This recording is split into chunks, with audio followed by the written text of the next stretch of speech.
Welcome to this Zentangle Quickie. My name is Heather Hartwick Gladden. I'm a certified Zentangle teacher, and today we're going to take a look at the Tangle Schway.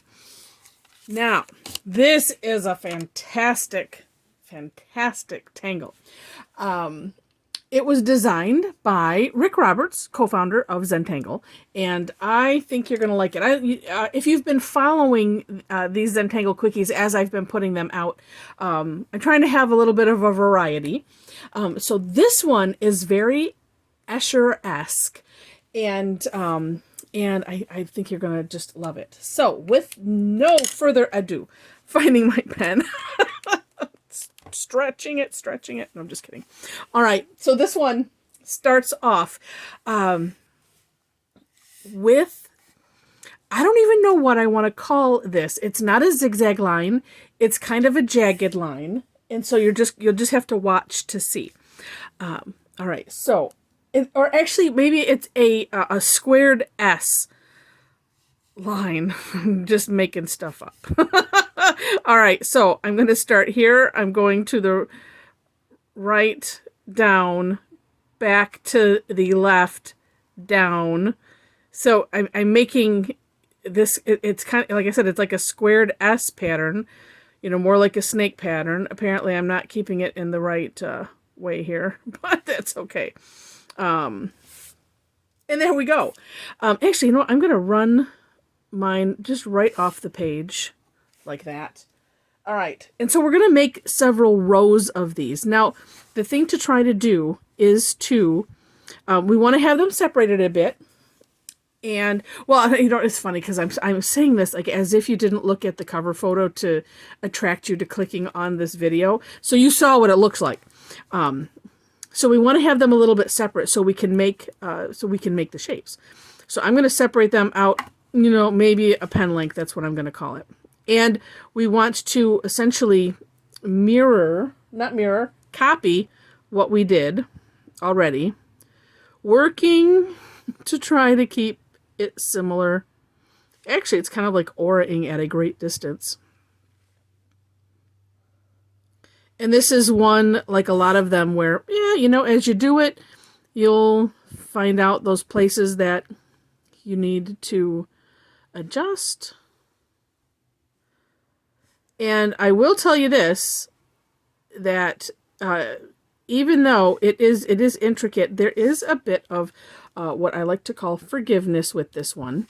Now let's see. Okay, I'm just going to do a partial here. And I'm pretending that I'm drawing up here and I'm not. That just helps me with the continuity of this when I'm running it off the page like that. And then I'm going to do the same thing over here. I flip my tile so I can do it easier. And let's see. So I'm going to think that this one is going to be even tighter. We'll make it up just a little bit. So really, I'm just putting the tops of these because that's pretty much all that would fit. Okay. And that's a hint. So if you like to try things like that run off the page, or if you do a border and you want to run it essentially underneath, and the example that I have on that cover photo is like that. And so sometimes you just have to imagine, what does this look like if I was, you know, drawing it on a bigger sheet of paper, but I'm not, you know, and just kind of go through the motion in your head. And that's why I save doing those bits until the end, because by that point, you know, I kind of have this groove in my head and in my hand, and it works good. All right, so now the next step. We're just gonna pick a place to start, and okay, so I'm gonna look at. So I'm looking at it this way, although I'm angling it here so I can write. Now I'm picking I'm gonna call this top, bottom, like that. So we're gonna go from one of these tops, and we're gonna make a diagonal line to the bottom of the row. You know, kitty corner, like this. But I'm going to go, and this is the part that makes it forgiving, is we're going to go from middle to middle. So no matter how odd your your jagged, actually it kind of looks like a zipper. However, not exact this part came out, doing it from middle to middle to middle is what really helps. Because then it doesn't matter. Especially if you're just going middle to middle. And then middle to middle. So we're really, if you think about it, we're making a zigzag line. And I know when I first tried this video, I didn't think about that. But then as I've been doing Zentangle, I start thinking, if we do it this way, that will certainly help. All right, now I'm going to do, so basically in these gaps, we're going to do the same thing. And I'm also going to say it doesn't really matter. We're just going from middle to middle to middle. And actually, and as if you look, so we've created both, let me put my fingers here, both sides, both arrows at the same time. But again, I like to, I'm going to start where I have a full line here and a full line here, and I'll fill that up later.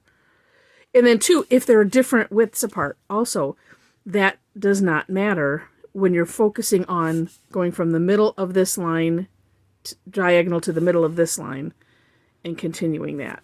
Now there was some neat, I will put in the description box a link to, I think there's a link to either to something from Zentangle where, so you can see some other pictures and things that are done. Because what's neat is, so if you are really good, and I honestly have not tried this myself, where if you did, this part and you did them kind of where they grow out, like looking at your hand, so that you have like the fingers, and you can, and gradually getting wider, so you could have them gradually getting bigger. I've not tried it myself, but knowing that if you're just going middle to middle, it should be not necessarily difficult to accomplish. All right, so then I'm just going to continue here. We'll get these last bits, but there's just some other fun that you could have doing this in, somewhat different shapes versus just kind of, this is just laid out straight, like this. All right, and then this last bit.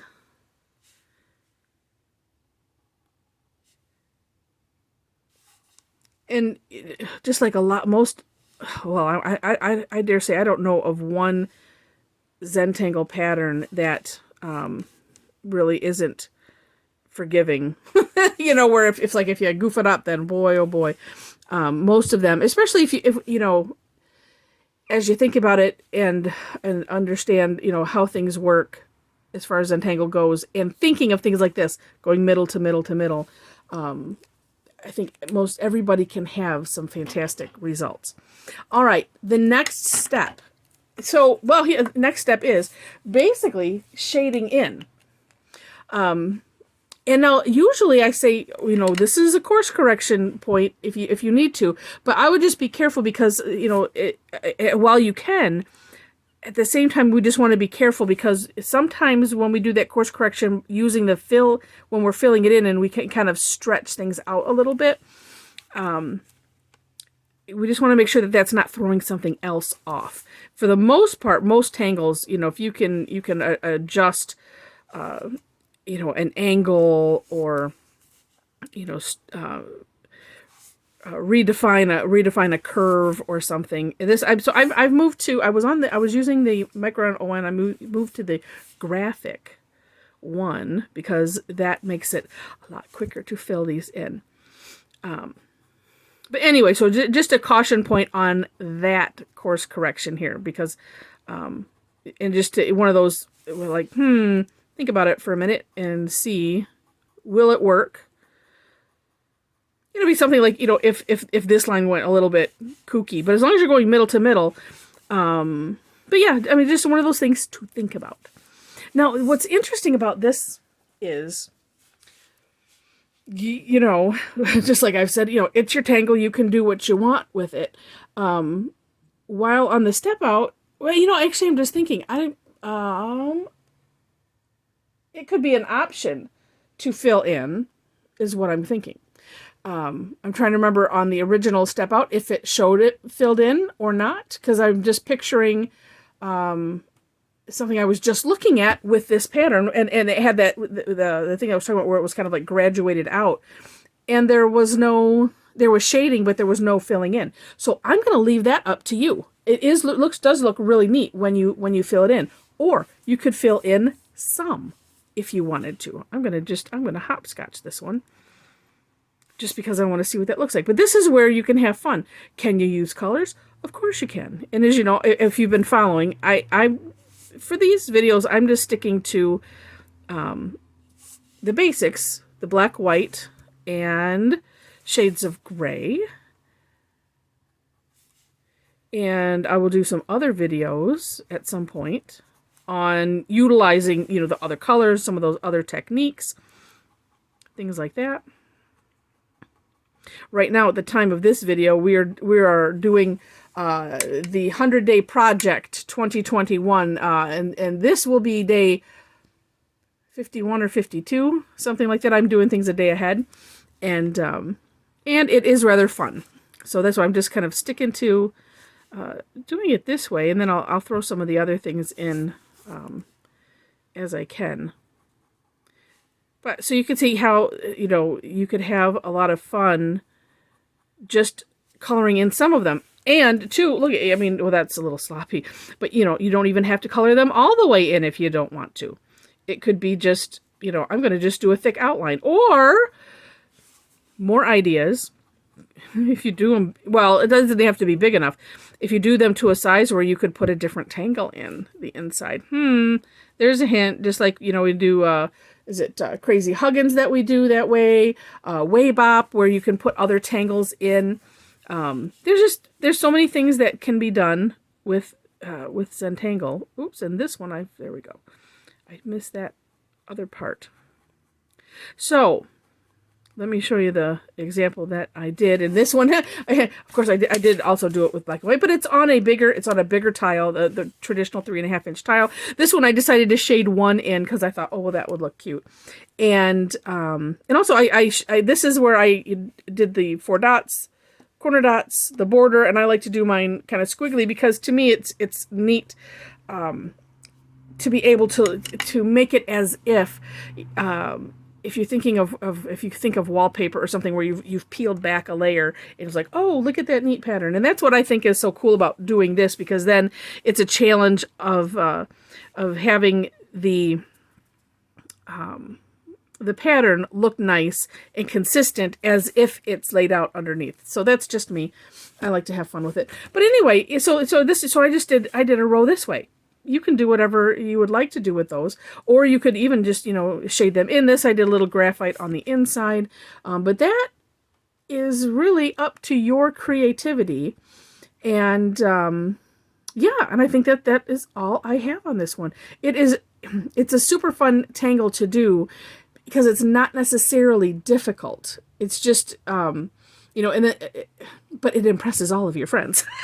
It's like, oh, how did you do that? And you're like, oh no, that's my secret. So anyway, I like these kind of tangles that are impressive in that way, but not necessarily hard to do.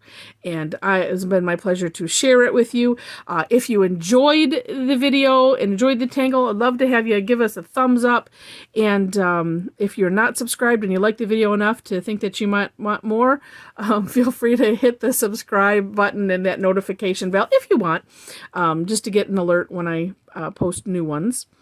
And in the description box, again, I mentioned I want to put the step out and then some other information, links, for information from Zentangle on this. Since it does come from Zentangle, I like to make sure to put their blogs in when I can, and then links to to connect with me if you want. We have a nice Facebook group going, Tangle Addicts community, and classes and all that kind of stuff. So all of that is in the description box, and it would be my honor if you wanted to follow and join in and have some fun with us as we tangle. All right. Thanks so much and happy tangling.